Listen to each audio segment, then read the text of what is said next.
Muy buenas noches a cada uno de ustedes. Nos encontramos en el segmento Jesús y la verdad presente. y es un placer y un gusto que ustedes nos acompañen una vez más. Eso es así. Una vez más, invitándoles a las plataformas que tenemos hacia arriba. Ya ustedes las conocen. Muy sencillo. Lo que tienen que hacer es escribir en cualquiera de ellas el final de la verdad presente. Y allí pueden encontrar contenido de varios años atrás. Sí, ya tenemos varios años. Esperar un nuevo segmento cada semana. Eso es correcto. Cada viernes nosotros presentamos, la subimos a la plataforma, los segmentos para que todos puedan escucharlo y puedan disfrutar de lo que se está presentando en estos tiempos que estamos viviendo bien críticos. Y si tiene sugerencias, preguntas, peticiones, inclusive quiere que le enviemos el librito, ¿verdad?, de la versión misionera de Conflicto de los Siglos, usted lo que tiene que hacer es que nos escribe al email que también está por aquí, ¿cierto? Eso es así aquí. Y nosotros con mucho amor y cariño hacemos entrega de lo solicitado. No se olvide de compartir el segmento y dándole share, dándole like, puede suscribirse y la información llega directamente cada viernes. Así mismo es. Así que, ¿qué mejor que entonces comencemos con una oración? Oramos. Amante Padre que estás en el cielo, Señor, gracias te damos por este momento. Pedimos que tú obres con poder en cada persona que nos sintoniza, en cada hogar, Señor. Ayúdanos a reflejar tu imagen y háblanos en estos momentos. En el nombre de Jesús. Amén. Amén. Esta noche el segmento que vamos a hablar es el segmento sobre la persecución y se titula la noticia de esta noche, Quemados vivos por no negar su fe en Jesús. Wow. El trágico incidente ocurrió el 26 de diciembre del año 2024. Eso fue el año pasado. Sí. Okay. Bueno, los otros días, porque estamos en un nuevo año, pero nuevo año, no ha pasado ni un mes. Sí. En la ciudad de Caliro, y eso se encuentra al este de Uganda, donde una pareja de ex musulmanes y su hijo, quien recientemente aceptó a Jesús, fueron quemados vivos por extremistas islámicos. Wow. La familia se convirtió a cristianismo el 22 de noviembre en el año 2024 durante una visita de miembros de una iglesia local. El pastor de la congregación informó que tras su conversión solicitaron oraciones para su hijo que sufría de malaria, por quienes oraron y fue sanado. No. Los 3 miembros de la familia que dieron su vida a Cristo decidieron mantener su fe en secreto por miedo a los musulmanes de la zona, añadió. Esta historia la está contando el pastor de la congregación. Sigue diciendo la noticia que el 15 de diciembre los musulmanes vieron a Muhammad, que es el padre en esta familia, salir del servicio religioso y se lo informaron al presidente local que se llama Wangule Abdu. Al día siguiente, el presidente se dirigió a la casa de Muhammad, interrogarlo, y el nuevo converso le confirmó que él y su familia habían aceptado a Jesús. Enfurecido, le dio una semana para renunciar a su fe en Jesús, advirtiendo que de lo contrario movilizaría a la comunidad musulmana en contra de su familia. A este nivel se está ejerciendo control en estos lugares.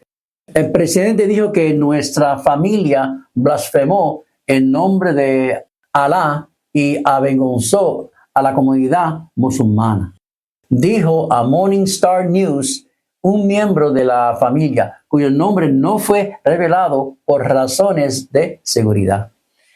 Luego, el 26 de diciembre, los musulmanes locales prendieron fuego a la casa de la familia con gas y quemaron a los 3 miembros de la familia hasta que quedaron irreconocibles, y eso lo pudo testificar un vecino que llegó al lugar, pero ya era demasiado tarde. La policía de Caliro llegó al lugar tras el asesinato de las víctimas y después de investigar, detuvo a Juan Abudu, de 62 años, Ismail Nagui, de 20, quienes enfrenta cargos de asesinato en incendio provocado en la comisaría central. Los que nos están sintonizando en estos momentos, lo que estamos hablando es una noticia sobre la persecución que sufren los cristianos allá en Uganda. Esta vez observaron que había miembros en su comunidad que no servían a Alá, sino que habían profesado su fe en Jesús, y lo que hicieron es intimidarlos al punto de que los quemaron vivos. Esa es la triste noticia. Triste. Y vamos a traer la siguiente cita. Y dice así, la primera pregunta para analizar es, ¿qué necesitamos para este tiempo? Dice, por tanto, tomad toda la armadura de Dios para que podáis resistir en el día malo, y habiendo acabado todo, estar firmes. Estad pues firmes, ceñidos vuestros lomos con la verdad y vestidos con la coraza de justicia, y calzados los pies con el apresto del evangelio de la paz. Y sobre todo, tomar el escudo de la fe, con que podás apagar todos los dardos de fuego de maligno. Y tomar el yelmo de la salvación y la espada del Espíritu, que es la palabra de Dios. Y esto que acabamos de leer es un versículo que se encuentra en Efesios 6, del 13 al 17. Y yo diría que esto es toda una predicación, porque prácticamente está hablando sobre los soldados de Cristo cuando creemos en Él, todo lo que nosotros necesitamos, que si el escudo de la fe, que si el yelmo de la salvación, que si la espada del Espíritu, y todas esas cosas, cuando las profundizamos, vemos la necesidad de lo que necesitamos, como dice la pregunta que contestamos, para este tiempo. Porque ahora mismo, para que podamos sobrellevar las cargas, las situaciones y la lucha que tenemos es una lucha real, espiritual, nosotros necesitamos fe, la palabra de Dios y sobre todo la dependencia del Espíritu Santo. O sea, así. Hay otra pregunta. ¿Qué ocurre en el mundo? Estamos ahora en el campo de batalla. No hay tiempo para descansar. No hay tiempo para la comunidad. Debe salir conquistando, y para conquistar y reunido fuerzas renovadas para enfrentar nuevas luchas. Sigue diciendo la siguiente cita que se encuentra en la señal de los tiempos, que cada victoria ganada aumenta el valor, la fe y la determinación. Para sus enemigos demostrarán ser más que contrincantes mediante la fortaleza divina. Ahora mismo, ¿qué ocurre en el mundo? Como dice, estamos en una batalla real. No hay tiempo de perder. Porque lo que pasa es que esta batalla es hace años que está esta batalla. Tiene que ver con el mal y el bien. O sea, es una batalla que siempre ha existido. ¿Comenzó dónde? En el cielo. Esa batalla fue arriba con Lucifer, que de Lucifer se convirtió en ¿qué? En Satanás. En Satanás. Pero esa batalla la tenemos y la tenemos aquí también, que ese es el punto. Comenzó allá y la tenemos nosotros acá abajo. Y para nosotros poder ganar la victoria, ¿qué necesitamos? Una relación íntima con nuestro Creador. Sí, sí. Esa relación es la que nos va a llevar a nosotros a ser fiel a sus mandatos. Y dentro de esa fidelidad estamos protegidos bajo sus alas. Cada vez que nosotros obtenemos la victoria sobre una tentación, dice que, porque la lucha es una lucha espiritual moral, dice que en nuestro ser aumenta el valor, la fe y la determinación. Ahí nos sentimos seguros, porque cuando hay pecado y cuando estamos en pecado, no vamos a tener la fortaleza moral de nosotros sentirnos confiados o libres porque nuestra humanidad es así. Así que entiéndase la importancia de nosotros estar bien arraigados a la palabra y a nuestra relación con Dios para poder mantenernos victoriosos. ¿Hay otra pregunta? Sí, ¿cuál es el deber del cristiano?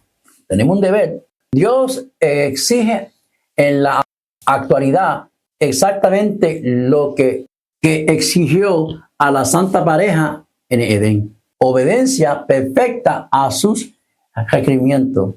Su ley permanece inmutable en todas las edades. Sigue diciendo que la norma de justicia presentada en el Antiguo Testamento no es rebajada en el Nuevo. No es la función del Evangelio debilitar las demandas de la santa ley de Dios, sino elevar a los hombres para que puedan guardar sus preceptos. Mira, cuando yo estaba analizando esta cita, me pareció tan curioso que dice que Dios exige en la actualidad. Interesante. Que da un enlace a lo que pasó en la primera pareja en el Edén y dice obediencia perfecta a sus requerimientos. Así que si nosotros amamos al Señor, vamos a obedecer ¿qué cosa? Sus mandamientos, ¿verdad? Si me amáis, dice la palabra de Dios, guardar mis mandamientos. Y lo bonito de todo esto es que el Viejo Testamento no se abolió, que muchos piensan que sí, que no hay que obedecerlo, es solamente el Nuevo. Pues no, porque uno resalta al otro y van de la mano. Así que el deber del cristiano es ser obediente al Señor. Eso es así. Hay otra pregunta, dice, ¿la fidelidad se recompensa? Nuestra propia voluntad debe morir, solo Cristo ha de ser obedecido. El soldado en el ejército del Señor tiene que aprender a soportar dificultades, a negarse a sí mismo y a tomar su cruz y seguir a donde su capitán lo conduzca. Exacto. Eso es lo que básicamente lo que está diciendo, que cada uno de nosotros tenemos que tomar nuestra cruz. Y seguirle. Y seguirle. ¿Sabe? ¿Qué conlleva eso? Mira, nuestro sentir, nuestras preocupaciones, nuestras debilidades, nuestra forma de ser nosotros.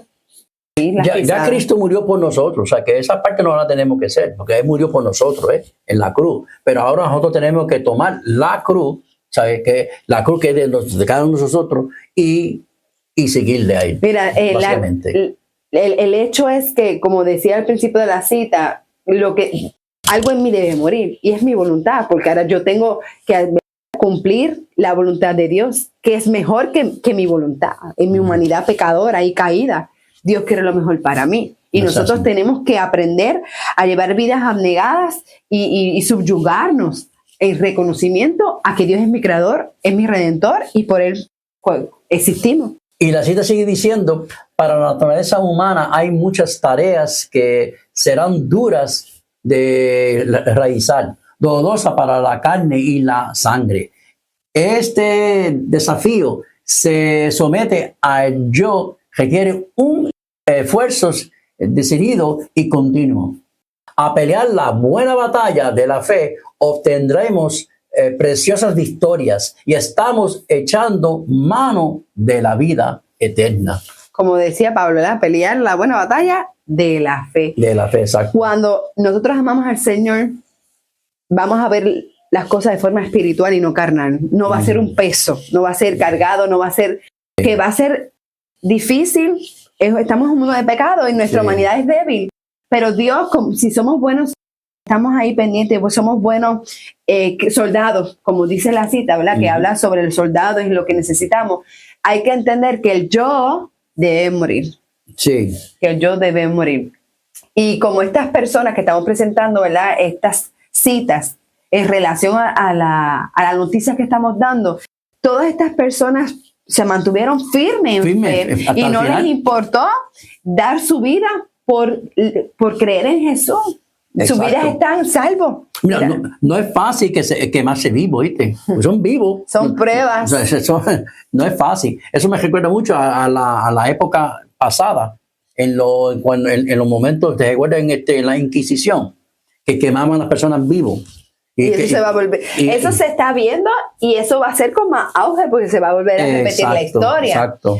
Y todos ellos saben que, yo ahora analizando, ¿tú sabes por qué ellos dieron su fe sin flaquear? Porque estaban preparados. Una persona que no esté preparada, que no esté firme, no puede dar no puede tomar esa decisión. No, esa decisión no la van a tomar. Y ellos murieron al yo, dijeron, yo doy mi vida por quien la dio por mí. Exacto, eso fue lo que hicieron ellos. Dios es todo para mí. Eso, para mí, estas personas que han muerto es un gran ejemplo para nosotros, que estamos viviendo en esta vida que vivimos nosotros ahora. Qué gran testimonio. No, tremendo. Las almas en un pasado se convertían por el testimonio y se va a volver a dar. Y eso se está nuevamente Así dando. Que, en resumidas cuentas, la fidelidad sí es recompensada. Sí, eso es correcto. En conclusión, el enemigo busca destruir todo a su paso. Es destrucción. Es todo. Utiliza al impío para realizar sus designios. Que no se nos olvide, porque a veces vienen personas y pensamos que la lucha es con las personas, pero no, son instrumentos del mal, porque nuestra lucha es con el enemigo. Así que por esas personas, como dicen, amar a vuestros enemigos, orar por ellos. Hay que trabajar con conciencia y ser objetivos. Con sabiduría busquemos su presencia cada día. No es mañana ni pasado. No, eso es cada día tenemos que eso es como te digo, la batería, si no está Si no estamos enchufados, en otras palabras, no alumbramos. No alumbremos nada. Dios llena de fortaleza al corazón contrito. Prepárase con toda la armadura de Dios para el día ¿qué? Final. Un buen soldado está preparado Siempre. y listo para la batalla que puede suceder en cualquier momento. Eso es así. Lea la palabra del Señor, manténgase en comunicación, oración, en ayuno, todo lo que usted tenga que hacer. Eso es así. Que el cielo está dispuesto a dárnoslo para que pueda usted obtener la victoria en el nombre de Jesús. Así que, Maranata, Cristo viene.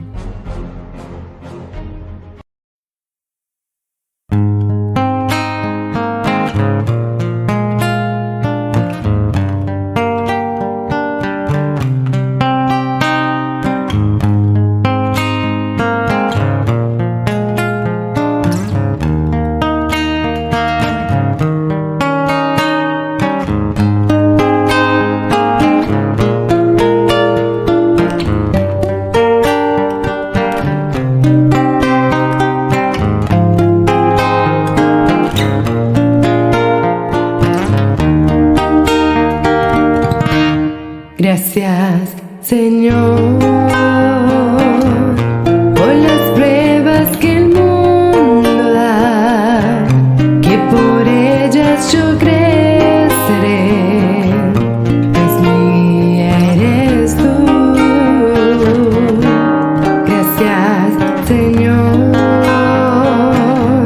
que las luchas paciencia trae y aprendo a querer comprender. Hoy quiero hacer tu voluntad y doblegarme ante ti, dejar que tu espíritu me pueda guiar. Cuando más pruebas tenga yo, Cristo las da. Oh Dios, contigo todo es tranquilidad.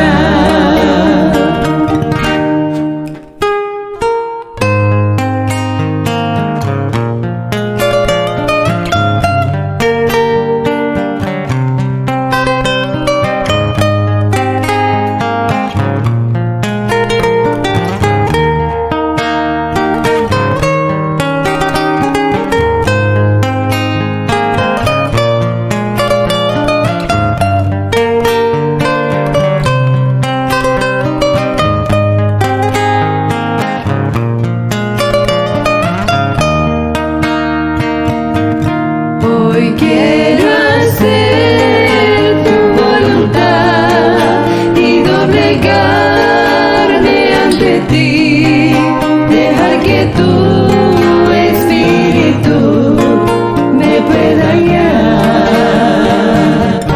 Cuando más pruebas tenga yo, Cristo las ha de disipar. Oh Dios, contigo todo es tranquilidad. Gracias, Señor, por todo lo que siento mi ser, pues sé que tú me ayudarás a guardarme del mal. Gracias, Señor, que cuando todo ya esté en tu lugar, tu rostro ahí poder mirar y allí estarás. Hoy quiero hacer tu voluntad y doblegarme ante ti, dejar que tu espíritu me pueda guiar. Cuando más pruebas tenga yo, Cristo las ha de disipar. Oh Dios, contigo todo es tranquilidad. Hoy quiero hacer tu voluntad partir, dejar que tu espíritu me pueda guiar. Cuando más pruebas tenga yo, Cristo las ha de disipar. Oh Dios, contigo todo es tranquilidad. Oh Dios, contigo todo es tranquilidad.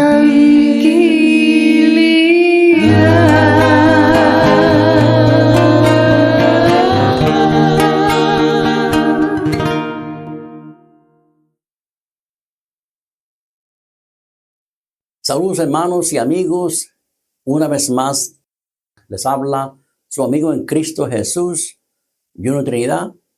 Continuamos con las profecías de Daniel. Esta va a ser la lección número 14, cual lleva por título, hace guerra contra los santos y los vence. Para entender este tema, hay que estudiar los temas anteriores, o más bien ver los temas anteriores que ya ha sido presentado, ya que se trata de una secuencia de estudio y es necesario el conocimiento previo para entenderlo. Este tema sigue siendo, hermanos, muy fuerte, pero es absolutamente necesario conocer los hechos históricos que revela. Antes de comenzar, hay que aclarar que a analizar el cuerno pequeño, o sea, el Vaticano, el papado, de Daniel capítulo 7, estamos analizando un sistema, un poder. Lo que Dios revela y denuncia es el poder en sí, el sistema en sí, no sus seguidores ni sus miembros, que no tiene la culpa de los hechos. Y ni siquiera los conocen en la mayoría. Es por eso que las 11 características que estamos viendo en este tema y el anterior son características de un sistema, o sea, su cabeza, el liderazgo, y no de sus miembros. Pues en la Iglesia Católica Romana hay muchísimas personas, hermanos, excelentes, que hacen muy buenas obras, abnegados, a favor del prójimo.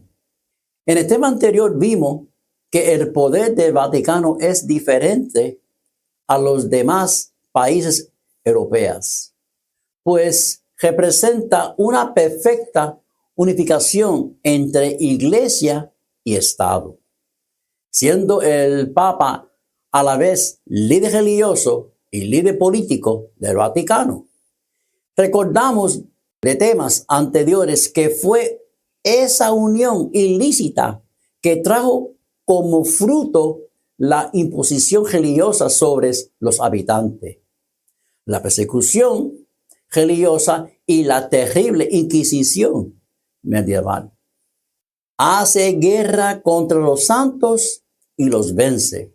Recordamos que en el tema anterior habíamos estudiado esta característica de la terrible y espantosa Inquisición romana. Daniel 7, 21 y 25.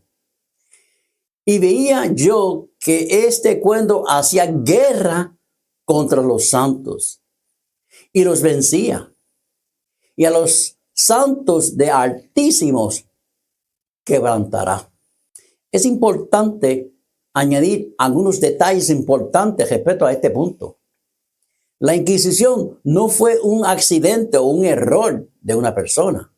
Al contrario, fueron decenas de papas consecutivos que llevaron adelante esta espantosa maquinaria de muerte de manera sistemática durante varios siglos.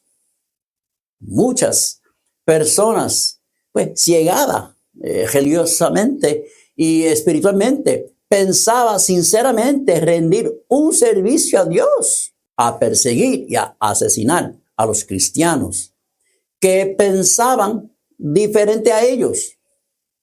Respecto a ese tipo de evento, fíjate lo que dijo el Señor Jesucristo en Juan 16, 2, 4. Os expulsarán de las sinagogas, y aún viene la hora cuando cualquiera que os mate pensará que rinde servicio a Dios, y harán esto porque no conocen al Padre ni a mí. Mas os ha dicho esas cosas para que cuando llegue la hora os acordéis de que ya os lo había dicho. Esto no es lo que dijo al principio, porque yo estaba con vosotros. Por profesar una fe contraria a la iglesia de Roma, la historia registra el martirio de más de 100 millones de personas. Ningún protestante que tenga conocimiento competente de la historia pondrá en tela de juicio que la iglesia de Roma ha derramado más sangre inocente que ninguna otra institución que jamás haya existido en la humanidad. Es imposible formarse una idea completa de la multitud de sus víctimas. Se calcula un promedio de 40,000 homicidios religiosos por cada año de existencia papal. El día 24 de agosto, en el año 1527, los católicos romanos de Francia siguieron un plan premeditado. Bajo influencias jesuitas, asesinaron 70,000 protestantes durante el espacio de 2 meses. Eso es así. La lámina la tenemos aquí, en una forma, lo que se estaba haciendo durante esa Inquisición. En los tribunales del Imperio Romano, los jueces generalmente presumían, de acuerdo con la ley romana, la culpabilidad de acusado. Es por eso que permitieron la tortura como medio para inducir al acusado a una confesión. A veces la tortura era peor que el castigo mismo que se aplicaba después. Cuando las tribus bárbaras hicieron caer al Imperio Romano, la tortura cesó en gran medida. Pero en el siglo XII se descubrieron los antiguos libros con las leyes del Imperio Romano. Hubo un gran revivimiento en la legislación romana y con ella la tortura legal. Bajo la influencia de las costumbres, se usó muy poco la tortura desde el siglo IX hasta el siglo XII, pero con el resurgimiento de la legislación romana, esa costumbre se restableció en el siglo XII, que se fue para el año 1252. El Papa Inocencio IV sancionó la aplicación de tortura por parte de las autoridades civiles a los herejes. Y la tortura llegó a ocupar un lugar reconocido en el procedimiento de los tribunales de la Inquisición. Ahora entendemos mejor por qué el cuerno pequeño surgió de la cabeza de la terrible y espantosa bestia romana. Las Sagradas Escrituras dicen, fíjense, en Apocalipsis 2:10, no temas en nada lo que vas a padecer.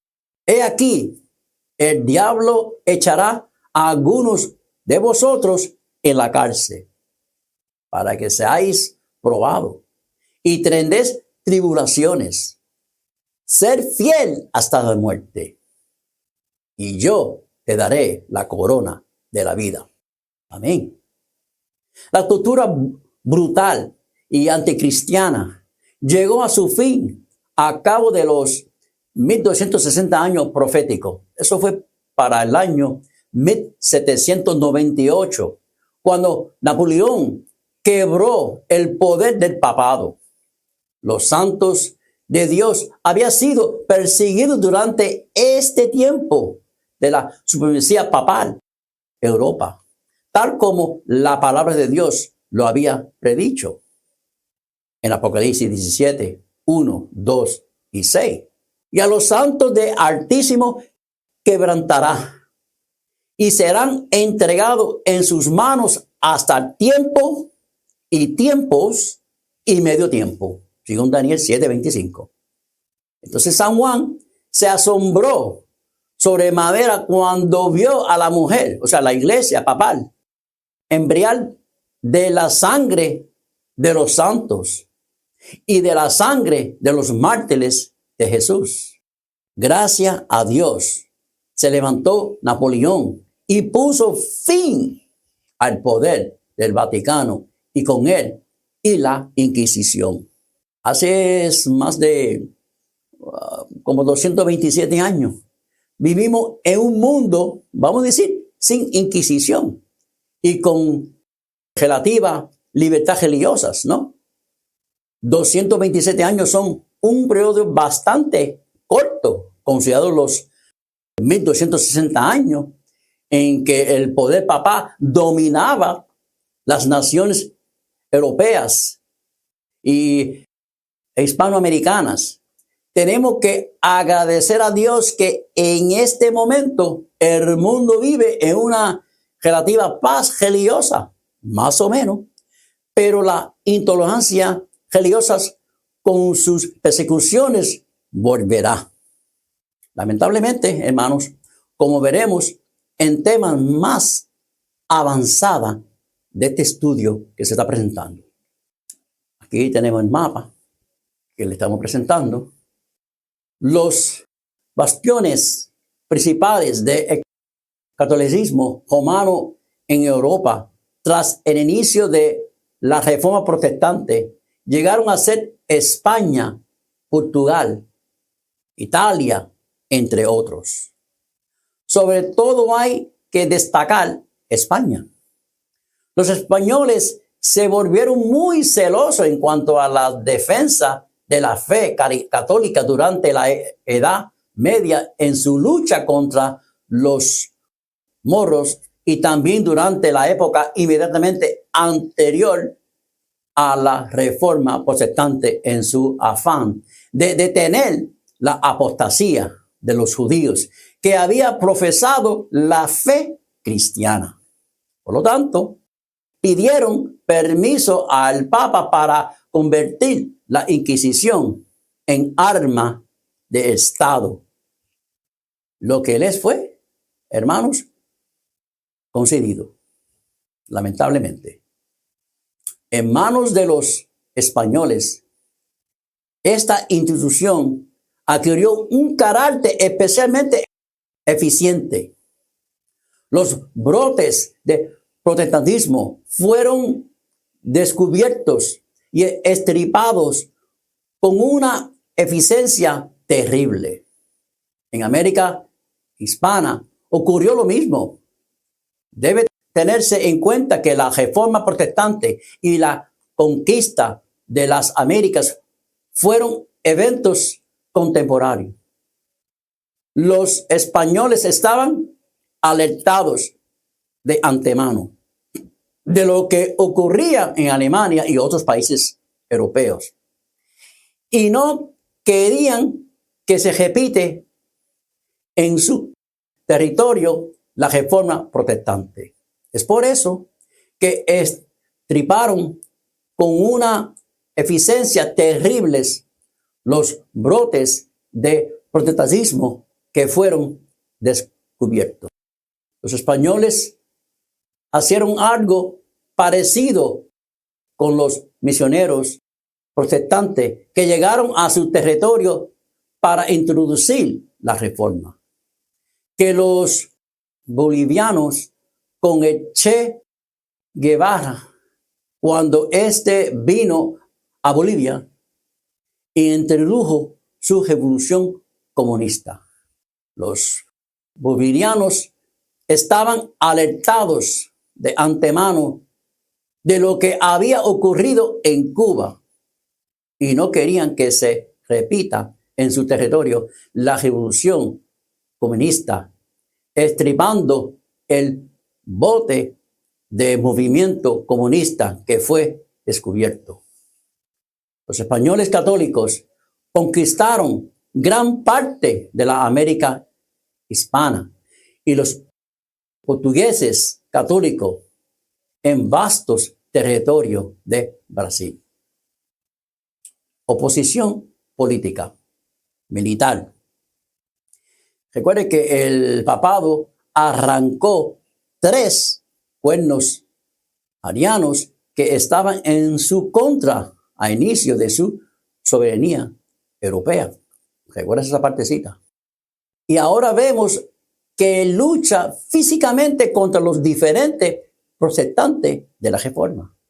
Y vemos, por ejemplo, el 18 de abril del año 2009, aquí vemos Obama y vemos también Hugo Chávez. En el 18 de abril 2009, en una reunión de los jefes de Estado de los países sudamericanos con el presidente norteamericano Barack Obama y Hugo Chávez, presidente de Venezuela, se acercó a Obama y le regaló el libro Las venas abiertas de América Latina. Las siguientes citas son extraídas de este libro, que en su primer parte cuenta la historia acerca de la conquista y explotación de la América hispana por la Iglesia Católica Romana. Diezmaron a los indios. Más de 500 enviados a España fueron vendidos como esclavos y murieron.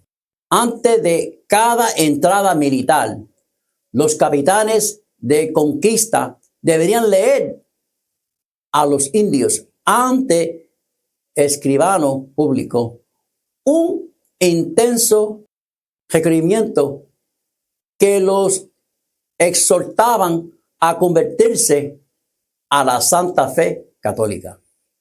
Si no lo hiciere, certifico que con la ayuda de Dios yo entraré contra vosotros y vos haré guerra por todas las partes que yo pudiere. Y os sujetaré al yugo de la iglesia y de su majestad, y tomaré vuestras mujeres y hijos y los haré esclavos. Y como tales, los venderé y dispondré de ello como su majestad mandare. Y os tomaré vuestros bienes y os haré todos los males y daños que pudiere. Muchos de la dominicana se anticiparon al destino impuesto por sus nuevos opresores blancos. Mataban a sus hijos y se suicidaban en masas. El cronista oficial Fernández de Ovidio interpretaba así a mediados del siglo XVI el holocausto de los antilianos. Muchos de ellos, por su paso tiempo, se mataron con punzañas por no trabajar. Y otros se ahorcaron con sus manos propias. Los indios de la América sumaban no menos de 70 millones y quizá más. Un siglo y medio después se había reducido en total. y solo 3,5 millones. Entre Lima, donde había vivido más de 2 millones de indios, no quedaba más que 4,000 familias indígenas en 1685. Es el lugar, Pontesí. La espada y la cruz marchaban juntas en la conquista, despojo colonial, para arrancar la plata de América. Se dieron cita en Pontesí los capitanes, los caballeros de Lidia y los apóstoles, los soldados y los frailes. Entre el año 1503 y 1760 llegaron a Puerto de Sevilla, unos 185,000 kilómetros de oro y 16 millones de kilos de plata. La plata transportada a España en poco más de un siglo y medio ascendía 3 veces el total de las reservas europeas. Ahí lo tenemos. Iba a parar en manos de los Fugol, poderosos banqueros que había adelantado al Papa los fondos necesarios para terminar la Catedral de San Pedro. En los siglos XVI y siglo XVII, el Cerro Rico de Pontesí fue el centro de la vida colonial americana. Aquella sociedad pontesina enferma de ostentación y despilfarro solo dejó a Bolivia la vaga memoria de sus esplendores, las reinas de sus iglesias y palacios y 8 millones de cadáveres de indios. Cualquiera de los diamantes incrustados en el escudo de un caballero rico valía más al fin y al cabo que lo que un indio podía ganar en toda su vida. Pero el caballero se fugó con los diamantes. Bolivia, hoy uno de los países más pobres del mundo. En nuestros días, Pontesí es una pobre ciudad de la pobre Bolivia. La ciudad que más ha dado al mundo y la que menos, hermanos, tiene. En el año 1581, Felipe II había afirmado ante la audiencia de Guadalajara que ya 1/3 de los indígenas de América había sido aniquilado y que los que aún vivían se veían obligados a pagar tributos por los muertos. El monacal dijo, además, que los indios eran comprados y vendidos, que dormía a la intemperie, que las madres mataban a sus hijos para salvarlos de tormenta de las minas. Daniel 7, 8, 20, 25. Mientras yo contemplaba los cuernos, estamos hablando de Daniel, he aquí que otro cuerno pequeño salía entre ellos. Y he aquí que este cuerno tenía una boca que hablaba grandes cosas.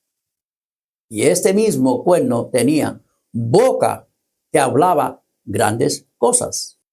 Hablaba contra el Altísimo. Hablar palabras contra Dios es blasfemia. Blasfemar contra Dios es algo tan serio que en el Antiguo Testamento era castigado con la muerte, según Levítico 24, 16. ¿Qué dos actos son considerados blasfemia según las Sagrada Escritura? Primero, ponerse en lugar de Dios siendo hombre. ¿Dónde dice eso? Mira, Juan 10, 22 y 33. Jesús les respondió: muchas buenas obras os han mostrado de mi Padre. ¿Por cuál de ellas me apedreáis? Le respondieron los judíos diciendo: por buena obra no te apedrearemos, sino por la blasfemia, porque tú, siendo hombre, te haces Dios. Jesús obviamente no blasfemó, porque él era Dios, Dios en la tierra. Pero este pasaje nos muestra que cualquier persona que presume tomar ese lugar comete blasfemia. Vemos alguna cita que demuestra que el papado se ha puesto en el lugar de Dios, usurpando un lugar que no le corresponde. En la encíclica acerca de los deberes principales de cristiano como ciudadano, del 10 de enero de 1890, dice el Papa, el Leo XIII, el principal maestro de la iglesia es el pontífice romano.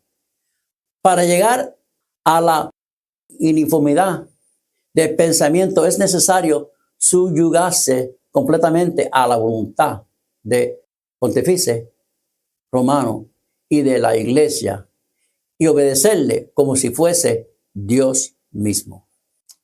En el 20 de junio de 1894 declaró el Papa Leo XIII, además, que nosotros, los papas, tomamos de este mundo el lugar de Dios omnipotente.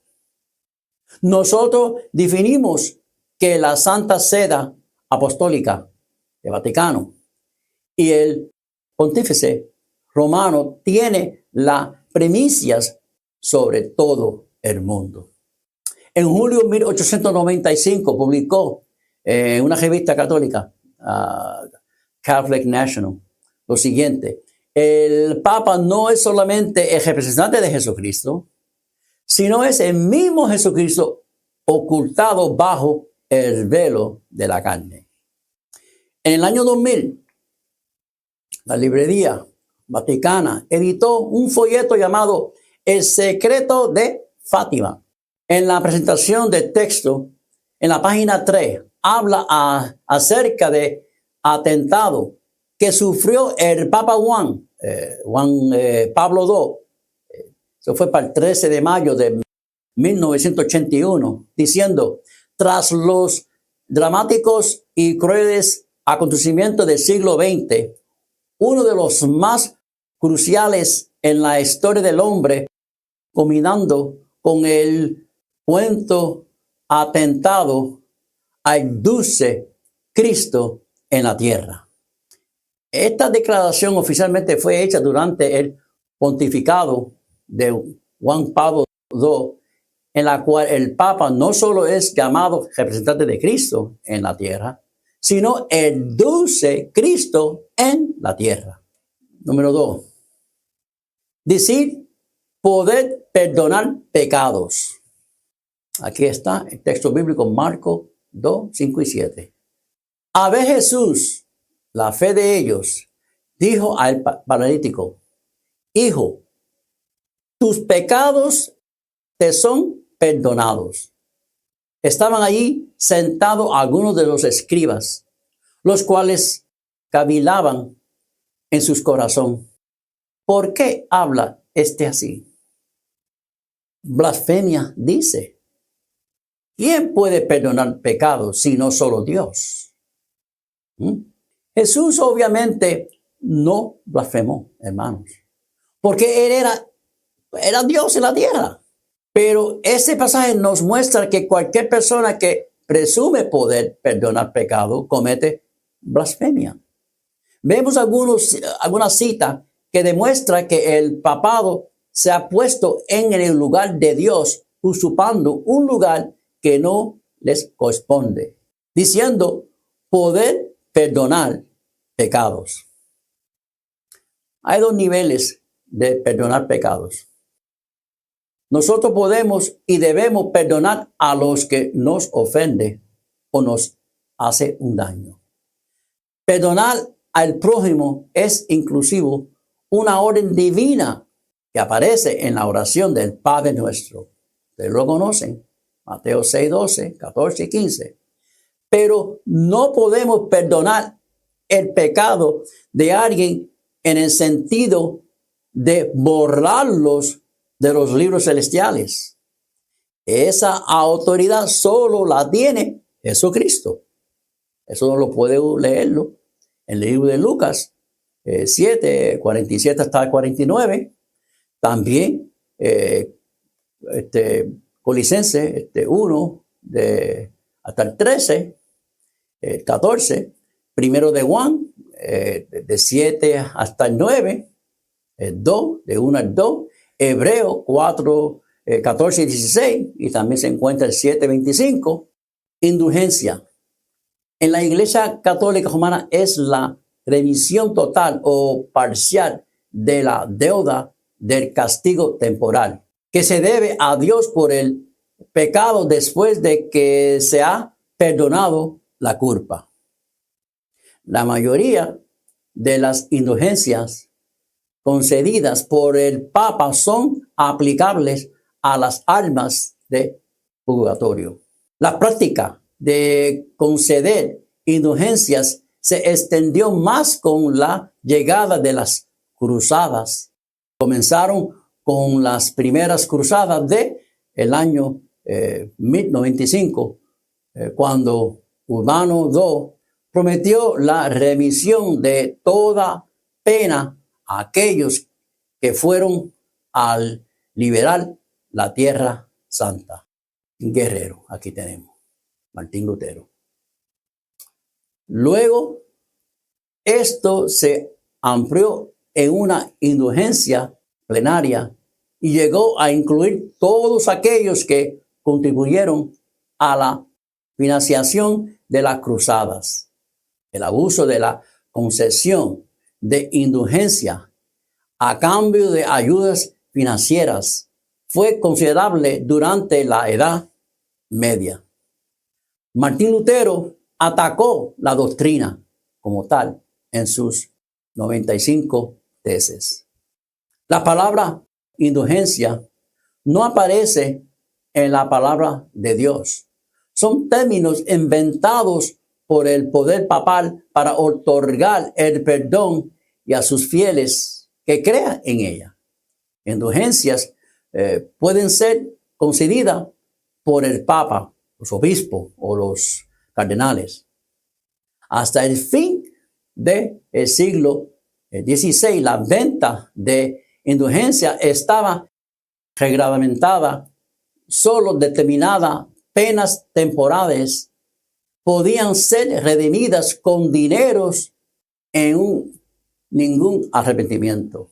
Pero debido a la creciente necesidad de fondo del Papa Leo X, que necesitaba cada vez más dinero para hacer frente a los costos de la construcción de Basílica de San Pedro, así que el Papa acudió al recurso de la venta de la indulgencia bajo la promesa evangélica de obtener el 100% en la otra vida.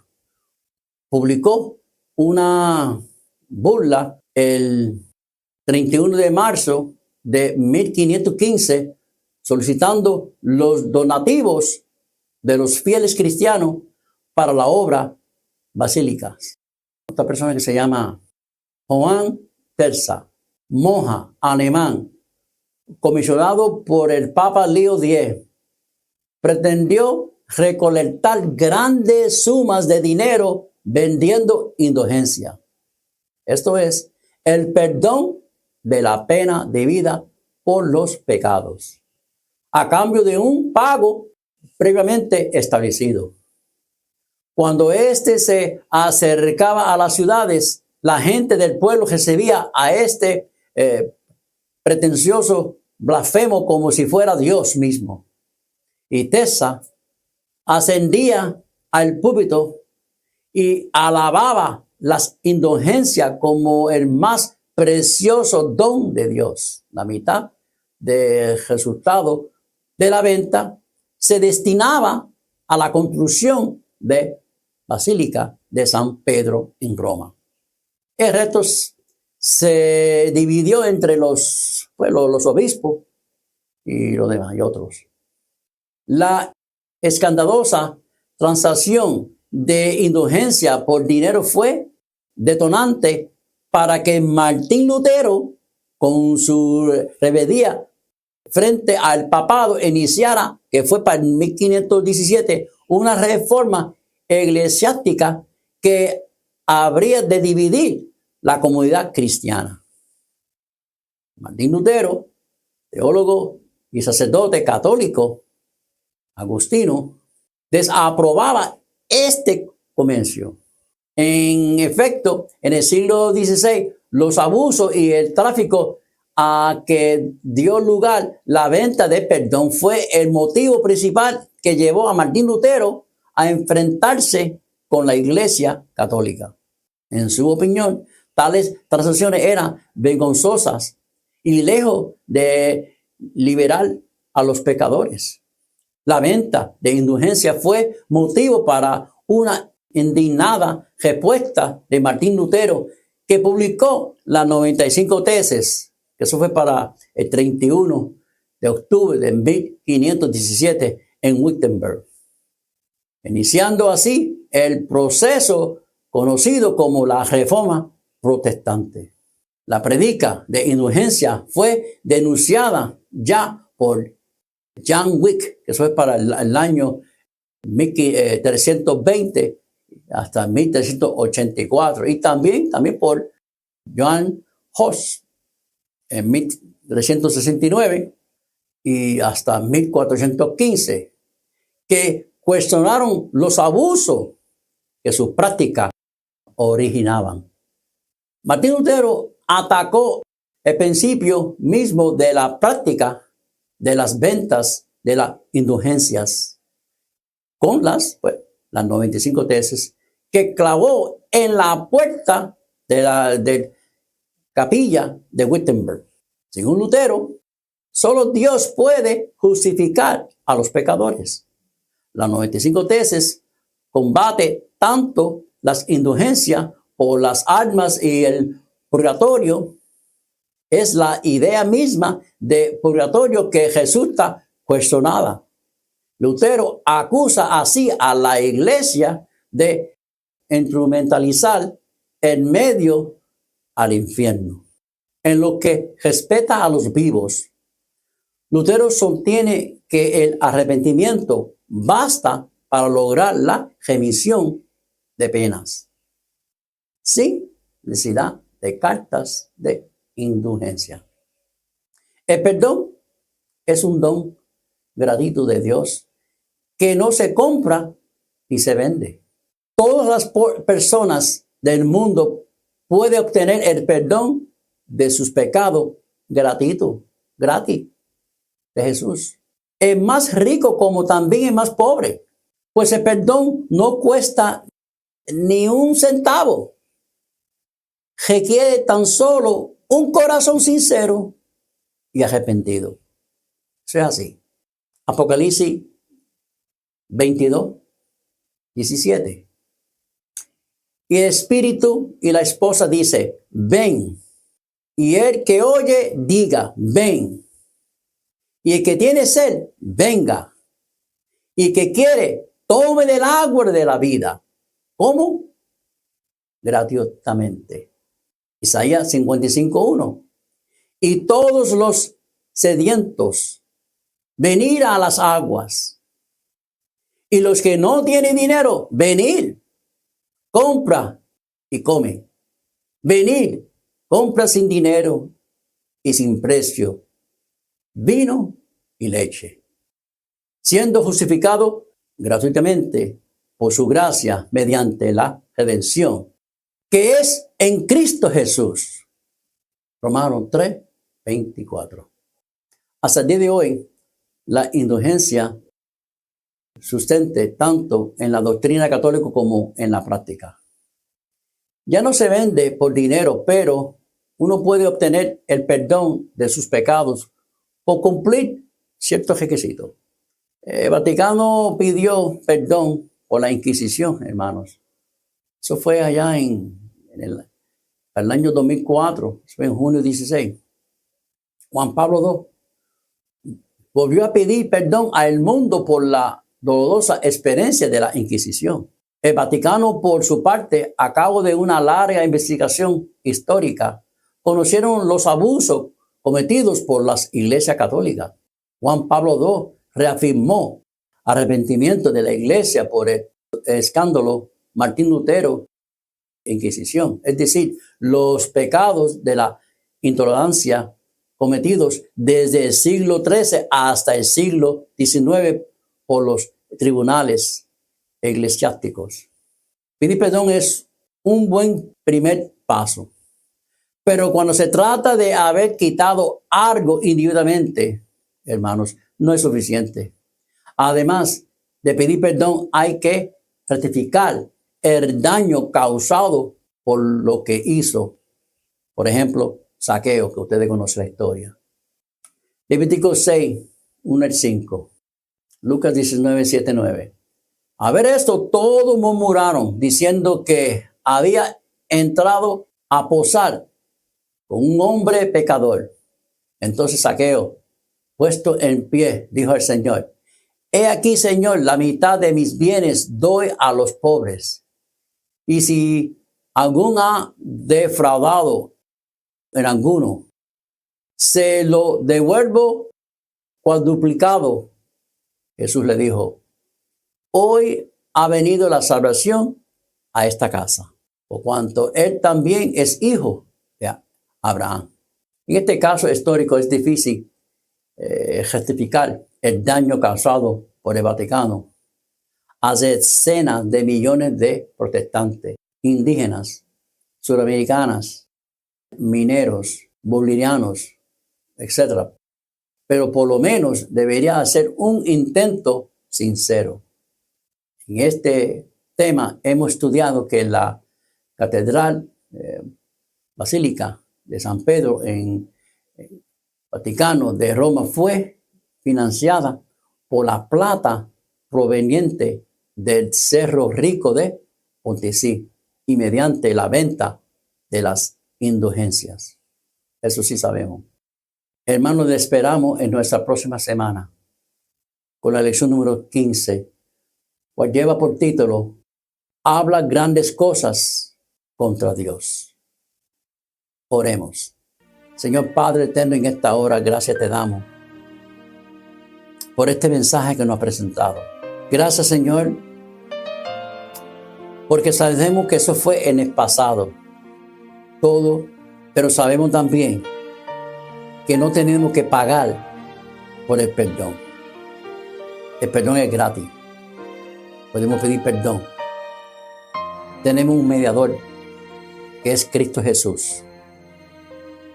Permito, Dios, que nuestros hermanos, amigos que nos escuchan, que nos ve a través de este medio, que puedan entender que la puerta de Jesucristo siempre está abierta. Y cuando necesita algo, cual sea, está dispuesto a escuchar. Que sea así en este momento y para siempre. Que en todo momento el Espíritu Santo more con nosotros. No solamente con este servidor que está presentando estos temas, pero aquellos que están escuchándolo también por igual. Cuida de todos, señores, que están escuchando y están viendo estos temas semana tras semana. Por Jesús, Señor, se lo pedimos. Amén. Amén. Hasta la próxima.